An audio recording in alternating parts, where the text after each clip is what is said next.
tenho a responsabilidade de seguir com as prédicas dele, pastor Maico, e que grande responsabilidade é, sabendo o homem de Deus que é o pastor. Pero creio que o Senhor está aqui e o Senhor seguirá falando. Amém. É a carta a la igreja de Pérgamo e a palavra está aí em Apocalipse. É que tem outro texto aqui também. Aqui está. Apocalipse 2, 13 al 17. Vamos ler? Diz assim, el 12. Y escribe al ángel de la iglesia en Pérgamo, el que tiene la espada aguda de 2 filos, y dice esto: yo conozco tus obras, donde moras, donde está el trono de Satanás, pero retienes mi nombre y no has negado mi fe. ¿Podrías repetir esto conmigo? Y no has negado tu fe. Yo quisiera que la iglesia repitiera más una vez. Y no has negado mi fe. Amén. Ni aún en los días en que Antipas, mi testigo fiel, fue muerto entre vosotros, donde mora Satanás.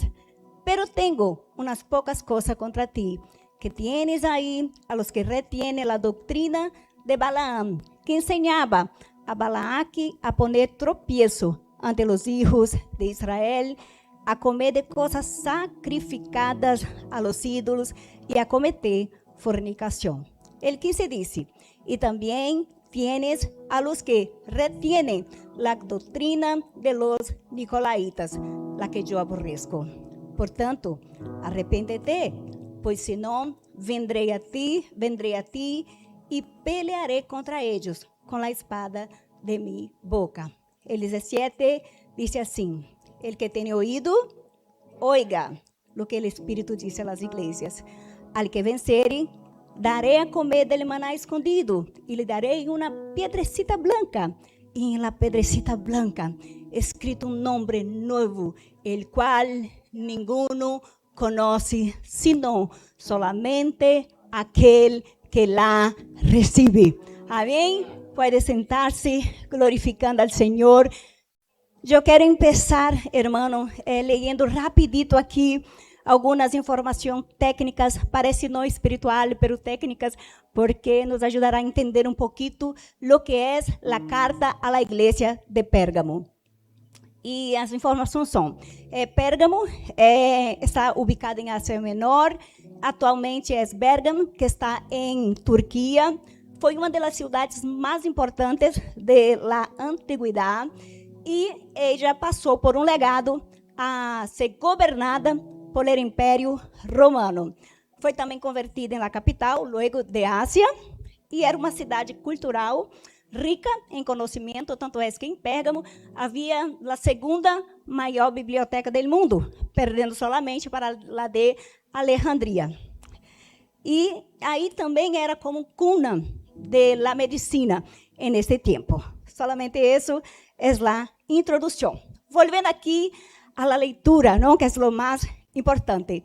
Empieza el apóstol Juan en la isla de Pátimo, recibiendo un recado divino del Señor Jesús que dice así, escribe ahí a la comunidad, a la iglesia, a los creyentes que están en la iglesia de Pérgamo y dice una cosita para ellos.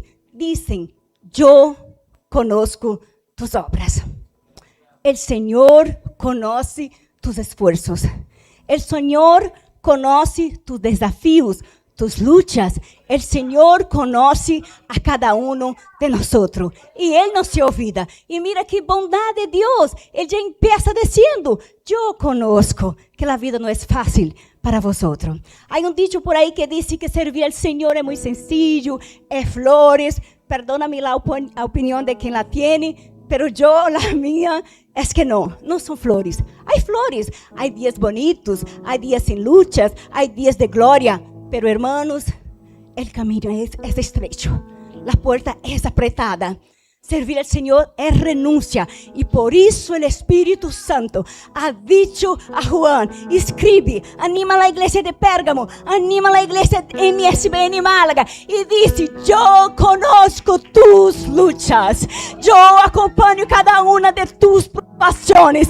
Quizás cuando tumbas, quizás cuando arrodillas, te dice, Señor, ¿será que tú me ves? Él ve, Él ve, Él ve tus luchas. Pero más, una cosita más. Escribe también a la iglesia de Pérgamo. Juan dice para ellos que yo sé que ellos moran donde vive Satanás. Fuerte, ¿no? Lo que ha dicho aquel Señor para la iglesia de Pérgamo, donde vives Satanás. Mira, no dice enemigo, no ahí fragilizó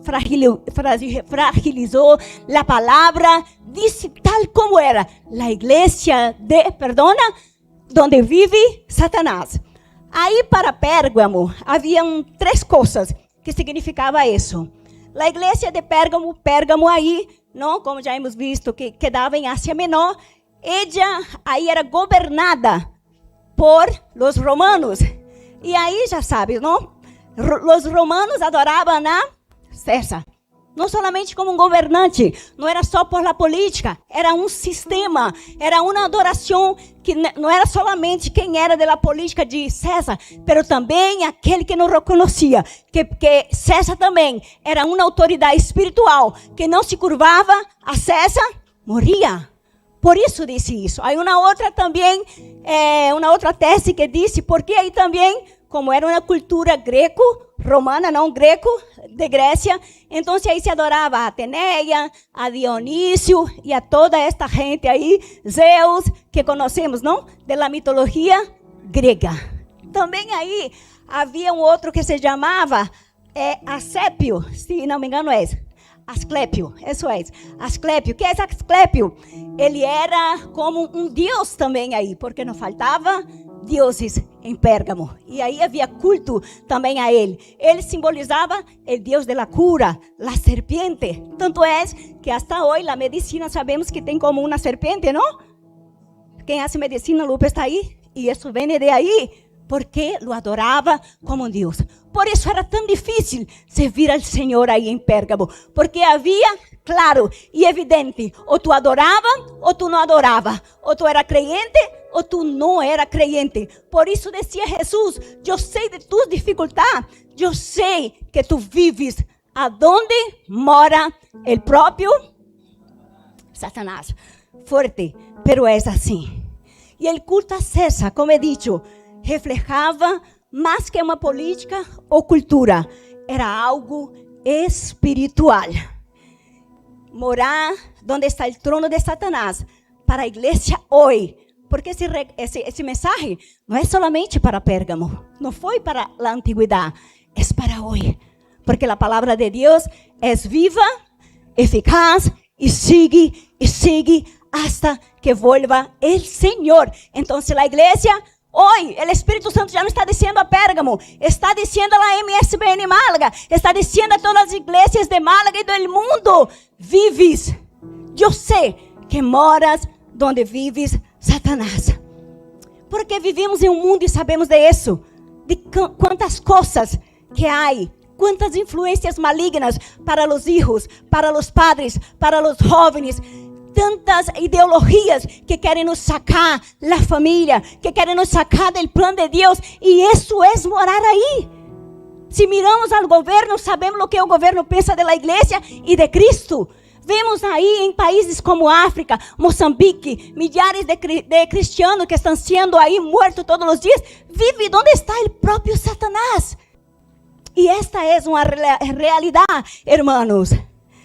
E em Juan disse assim, el mundo, Juan 5:19, que el mundo has del maligno, ou seja, que nós estamos sobre forte influência del mal, del sistema, e negar isso, hermano, é viver como bem quisiéramos, não? Sem mirar o que está dizendo a palavra do Senhor.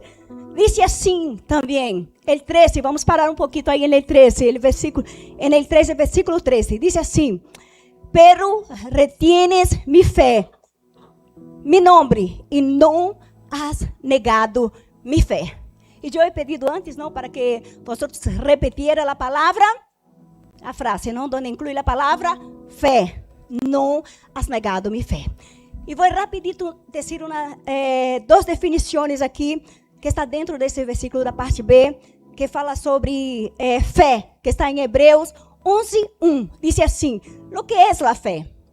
La fe, pues, es la certeza de lo que se espera y la convicción de lo que no se ve.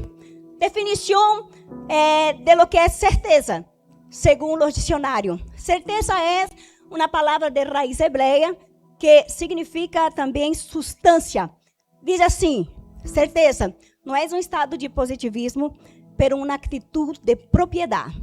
Não é um desejo ilusório, sino uma garantia interna de que Deus, al final, cumprirá sua promessa. Convicção é uma evidência, é a capacidade de perceber e crer em las realidades espirituais e divinas, aunque não puedan ser comprovadas com sentidos físicos. Eu vou contar uma coisa para vocês. Eu quero me detener aqui, porque essa é a parte que o Senhor disse a Pérgamo, que tem fé. E, hermanos, eu confesso que um dia, falando ao Senhor em pensamentos, eu disse: Senhor, jamais eu poderia predicar sobre fé. É um tema que não pode tocar-me, porque eu creio, eu penso, eu vejo em mim que não tenho fé. E o Senhor me disse: não, estás enganada. Sí, que tienes fé. Pero disse: Senhor, como assim? Como que tenho fé? E já vou dizer a vosotros. Eu quero fazer uma pergunta particular a vosotros, a las mulheres. Assim, as mulheres? Ali, as jovens também. Quantas são casadas? Quantas têm marido cristiano? Todas? Quantas não têm marido que sirva ao Senhor? Ok. Pode ser a toda a igreja, incluindo os jovens, homens. Quantos aqui estão, suas esposas não estão aqui? Não servem ao Senhor? Ou não servem ao Senhor? Há algum varão? Glória a Deus, não? Todas têm mulheres crentes. Jovens, quantas estão aqui, seus padres não servem ao Senhor? Amém. Amém. Hermanos, que vocês estão orando. Hijos, que vocês, madres e padres, estão orando para estar aqui. Então, estava mais aí, meu ponto. Eu sirvo ao Senhor há aproximadamente 27 anos que he hecho minha confissão. E vivo aqui em Espanha há aproximadamente 21 anos. E eu tenho 27 anos, desde meu princípio de fé, que tenho orações aún não contestadas. Eu tenho 21 anos que vivo aqui em Espanha e he hecho orações que aún não han sido contestadas. Por isso eu he dicho: Senhor, eu não tenho fé. Eu não posso predicar sobre isso. Porque já he orado. E parece que não tenho fé. Parece que as coisas não fluem. Parece que o que te pido, Senhor, não vem. E o Senhor disse: não estás mirando bem, Rosana. Sim, sabe o que é fé? É depois de 27 anos, tu seguir em minha presença. Aunque todavia não lo he contestado. 21 anos e sigues aqui. Às vezes débil, às vezes forte, às vezes com força, às vezes sem forças, às vezes com muita gana, às vezes sem ganas, cansadas, às vezes não cansadas. Isto é fé. É aunque Deus todavia não te conteste, tu não sales de sua presença. Isso é fé. Fé não é magia. E me ha dicho isto ao Senhor. E há pessoas aqui que estão enfermas, pero estão aqui. Isto é fé. Há pessoas aqui que han deixado problemas gigantescos em sua casa e estão aqui. Isso é fé. Há pessoas, hermanos, que tu não tens ideia de los desafios que travam todos os dias, pero domingo está aqui. Isso é fé. Aleluias. Convicção. Quando oras e Deus aún não ha contestado. Estás enfermo, pero adoras, obedeces, aún sem entenderlo. Isso é fé. Há uma falsa crença no mundo que diz que se tu és rico, se tu és exitoso, se tu tens uma família maravilhosa, ai, tu és fé, tu és bendecido. Ai, como tu és bendecido, como tu tienes fé. Y es como el famoso Tomás, ¿no? Si no lo veo, no lo creo. Pero hermano, no es eso. Mira una cosa, yo quiero leer rapidito aquí Hebreos 11, 36 a 40. Hebreos 35, porque quiero, el Señor me puso eso en el corazón sobre fe. Que dice así, voy rapidito para no perder tiempo. Dice así aún sobre fe. Porque es eso que el Señor está diciendo a la iglesia de Pérgamo. Tienes fe. Otros, eso está en Hebreos. Hebreos conocemos que es la galería, ¿no? De la fe. Ahí habla de los héroes de la fe. Es un capítulo entero de 40 versículos hablando sobre figuras de la Biblia que son ejemplo de fe. Y me gusta mucho esa parte que dice así, del 36 al 40. Otros experimentaron vituperios y azotes, y más de esto, prisiones y cárceles. Fueron apedreados, aserreados, puestos a prueba, muertos a filo de espada. Anduvieron de lá para allá, de cá para allá, cubiertos de piel de ovejas y de cabras, pobres, angustiados, maltratados, de los cuales el mundo no era digno, errando por los desiertos, por los montes, por las cuevas y por las cavernas de la tierra. Y todos estos, aunque alcanzaron un buen testimonio, mira eso, y todos estos, aún que alcanzaron un buen testimonio, mira eso, no, ¿está aquí? No recibieron lo prometido, proveyendo a Dios alguna cosa maior para nosotros, para que não fossem eles perfeccionados a parte de nosotros. Entonces, definición de fe no es mirar a alguien y lo ver bendecido, no, tremendo, sin luta. No, eso no es fe. Fe es tú estás delante del Señor, fiel, como he dicho, aún con tus problemas, pero tú estás aquí porque tú tienes fe, porque el Señor te tiene probado, la vida te tiene probado, pero tú no tienes dejado al Señor y el Señor se agrada de eso. Yo voy a leer el 13, que también está en Hebreos 11, 12, que dice así: conforme a la fe, murieron todos estos sin haber recibido el prometido, sino mirándolo de lejos y creyéndolo y saludándolo y confesando que eran extranjeros y peregrinos sobre la tierra. Hermana Rosana, ¿qué me quiere decir con esto? Yo quiero decir lo que el Señor puso en mi corazón, iglesia, que fe es esa actitud de estar aquí joven, porque poderias estar em outro lugar, menos aqui, domingo, sol, Málaga, Costa del Sol, não? E vosotros estás aqui. Para os demás, não sois como, como se diz, raros, não? Pode ser, era uma outra palavra, pero me foi, pero sirve, bichos raros, ou lo que seja, pero estás aqui na presença do Senhor. Isso é fé. Eso es ser Marte. Y si miramos a Pablo, si miramos a hombres de Dios, hermanos, que no tuvieron vida exitosa, que para el mundo eran perdedores, mas para la eternidad eran hombres de fe, hombres que el mundo no era digno. Y hablando de fe, hablando de Marte, yo quiero te invitar a volver al texto de Apocalipsis que estábamos leyendo, que habla sobre Antipas. El versículo 13 aún dice: y no has negado mi fe, aún en los días de Antipas, mi testigo que fue muerto entre vosotros. ¿Dónde moras? El trono de Satanás. Según los historiadores, Antipas era obispo de la iglesia en Pérgamo. Probablemente ele ha sido ganado por el apóstol Pablo cuando ha ido a hacer misión ahí en Asia. ¿Y sabe lo que hicieron con Antipas? Cogeram Antipas, que não quiso adorar o sistema, não quiso se rendir, não quiso adorar a César, a Asclepio, a Zeus e toda esta gente, e preferiu a morte. Cogeram, está aí junto en el Senhor, pero puro, hermanos.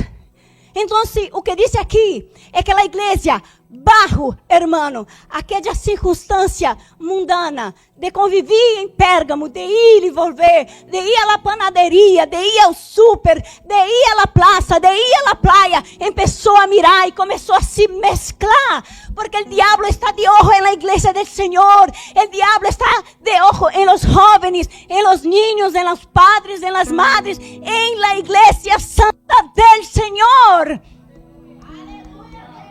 Si a iglesia tiene un blanco, el diablo también tiene el suyo.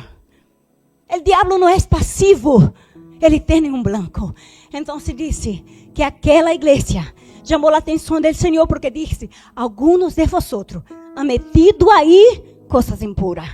Alguns de vosotros estão sacrificando, ou seja, estão adulterando com o Senhor. Estão dividindo a adoração, metade para Baal peor, mitad para Dios. No, yo hago esa cosita para el Señor y esa cosita que yo hago para el mundo. No, yo hoy estoy aquí en el culto alabando al Señor. En el otro domingo estoy haciendo cosas que no es de la voluntad del Señor. Baal y Nicolaitas.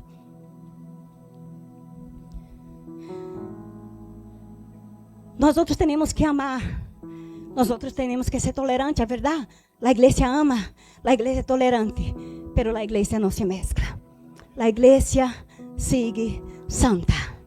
Yo fui buscar lo que es el significado de tolerar. Tolerar es convivir con los pecados del mundo. En Pérgamo, el peligro ya no estaba fuera. El peligro ha entrado dentro de la iglesia. Satanás muchas veces introduce dentro de algunas iglesias cosas diabólicas y doctrinas satánicas. Hermano, no estoy hablando contra la iglesia de MSBN Málaga. Amén. Estoy hablando la palabra del Señor. Amén. Estoy hablando la iglesia como reino, como un todo. Amén. Y pecado es pecado. Mundo es mundo. Tanto es que la palabra del Señor dice que amigos del mundo, enemigos de Dios. Amigos del mundo, enemigo de Dios. Perdóname, pero voy a hablar. San Juan, gospel. Carnaval, gospel. El mundo no es espejo para la iglesia. El mundo no es ejemplo para la iglesia. La iglesia es el espejo para el mundo. Nosotros somos la referencia para el mundo. Nosotros no tenemos que coger la costumbre del mundo y poner en la iglesia y decir, no, vamos a hacer eso en el mundo porque he visto y eso atrae a las personas. No, lo que atrae a las personas es la santidad, es el poder de Dios, es la limpieza. Porque para ser igual nos quedamos fuera. Es limpio, es limpio, es limpio, es limpio.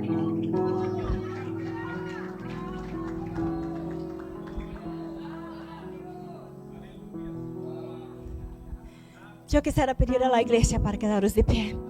Amém. Eu vou contar. Eu disse, Senhor, não vou contar. Pero não puedo ser covarde, hermano. Se o Senhor me puso aqui e me deu a oportunidade através do seu servo, el pastor que me deu a confiança de estar aqui, eu quero ser fiel a que o Senhor me habló. Acabamos de salir del San Juan. Uy. Ay, Senhor. E el primeiro ano que cheguei da Espanha, eu hablo isso com propriedade porque vengo de Bahia. Quem conhece o estado de Bahia em Brasília? E aí Bahia é forte en el San Juan. Es como el carnaval de Rio de Janeiro. Está Kaline ahí que es baiana, ¿no? Y ahí es fuerte como el carnaval de Rio de Janeiro. Yo como cristiana jamás participé de San Juan en mi estado, porque sé lo que es. Yo no quiero participar. Pero cuando llegué aquí de Señor, nueva cultura, yo te amo, yo te adoro. Pero yo me quedé con los chicos, estaba con los chicos pequeños.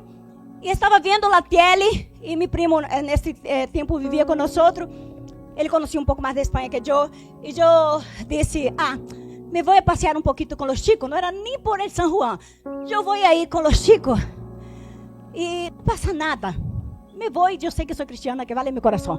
Não passa nada. Mas eu sei, não sei para vocês. Estou falando minha experiência. Mas para mim era algo muito forte. E eu vi, como é o San Juan? Não, aí você vai...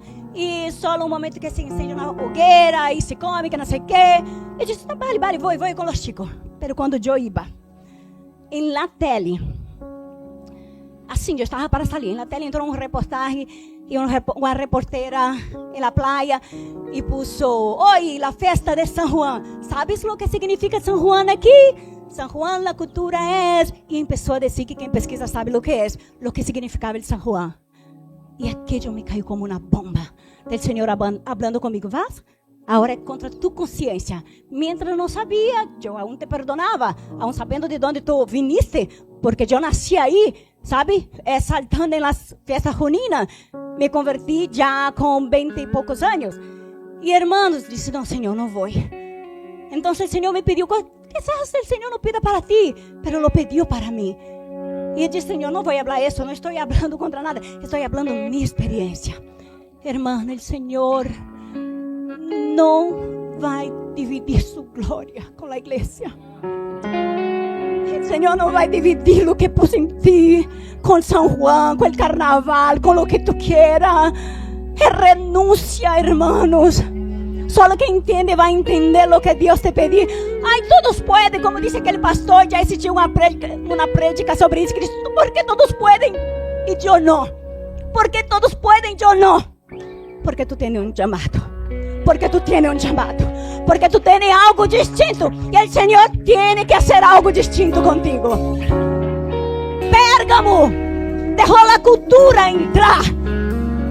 Yo puedo estar en Babilonia, pero yo no soy de Babilonia, yo soy de Israel. Yo soy peregrino, yo estoy pasando un ratito aquí. Luego me voy a Nueva Jerusalén.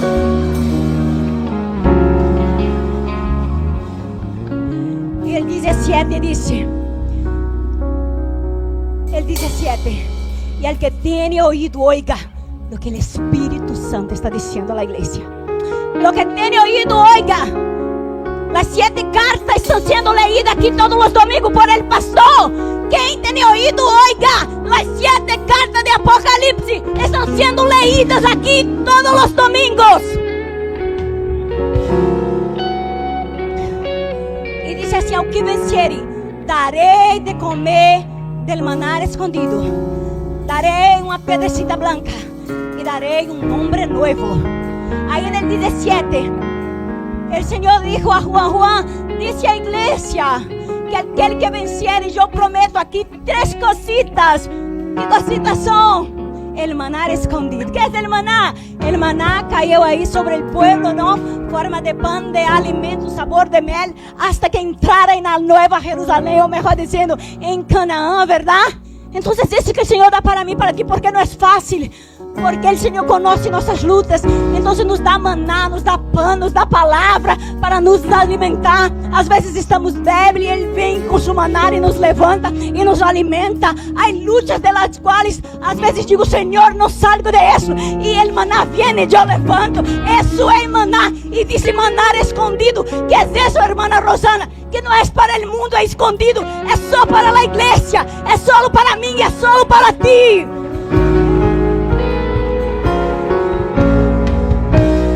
Es para eso, hermano, maná escondido. Y dice que Él es el pan vivo que descendió del cielo. Y luego vamos a estar con este maná. La otra dice una piedrecita blanca. La piedrecita era que ahí en la cultura romana, ahí en las Olimpiadas greco-romana y romana, ¿no? Ellos a los vencedores, a los atletas que vencían, le daban como una piedrecita blanca. Era como un plus, um prêmio. Isso garantia um bilhete, uma entrada ao banquete para receber os prêmios. E é por isso que o Senhor disse, te darei uma pedrecita blanca em aquele grande dia. Essa pedrecita te dá direito a cenar no céu. Essa pedrecita blanca tem mais. A terceira coisa, tem um nome novo para ti, que só o Senhor e tu conheces. El de Daniel era hijo muito amado. De Abraão, padre de la fe. De Davi, hombre según el corazón de Dios. Y el tuyo, Kaline, ¿cuál será? Y el tuyo, Lubi, el tuyo, Franciele, ¿cuál será? Solamente tú y Dios conocen. El nombre nuevo, grabado en la pedrecita blanca, Leandro. Ah, Senhor, não trocaremos, não cambiaremos isso por nada. Aleluias. Eu já tenho que terminar. E quisiera que você aí, se pudiera, ponga a mão em seu coração. Cierra sus ojos. Aleluya. Señor, ora, Señor, ora, Señor. Haga una oración. ¿Puede repetir, por favor, esta oración? Todos. Señor, yo quiero en esta mañana te entregar mi vida. entregar mis caminos.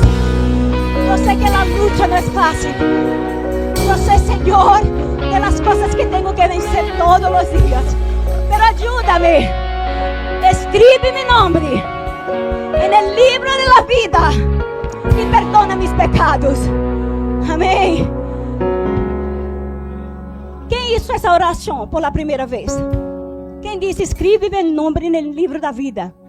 ¿Quién dice eso ahí por la primera vez? Escribe mi nombre en el libro de la vida. Hay dos personas allí que ha hecho por la primera vez. Yo quisiera hacer una invitación a usted que hizo esta oración por la primera vez. ¿Quiere venir y recibir a Cristo? Yo no puedo salir de aquí sin la invitación. La palabra dice que en aquel gran día, aleluya, ahí vienen dos valientes, un valiente y una valiente, aleluya. Oh Dios, aleluya, valiente, valiente, que tiene hoy su nombre escrito en la piedrecita blanca. Oh Dios, hay más alguien, hermano, no es para avergonzar, aquí son los vencedores, aquí son vencedores. Hay más personas que hizo la oración, escribe mi nombre en el libro de la vida por la primera vez en público. Ven, yo te voy a dejar libre para elegir. Amén. Glória a Deus.